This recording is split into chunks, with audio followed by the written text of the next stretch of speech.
అబ్బా తోట ఇరుగ కాసింది కదా. భద్రాద్రి కొత్తగూడెం జిల్లా దమ్మపేట మండలం లింగాలపల్లిలో ఉన్న మామిడి తోట ఇది. ఈ తోటలో కాసిన కాయలకు అరబ్ దేశాలలో చాలా డిమాండ్ ఉందట. ఇంతకీ తోట ఎవరిదో తెలుసా?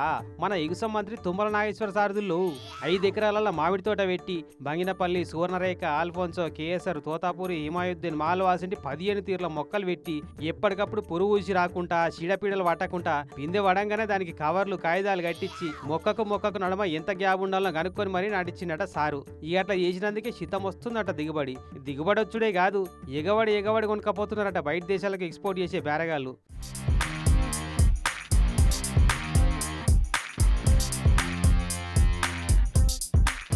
ఇక తోటలో పెట్టిన మామిడి పంటను చూసి సాటిస్ఫై అవుడే గాక ఏమేం పంటలు ఎట్లేస్తే గిట్టుబాటు అవుతుందో తోటి రైతులకు వివరంగా చెప్పుకొచ్చింది. ఇట్లా నీకు కోకో పంట వస్తుంది.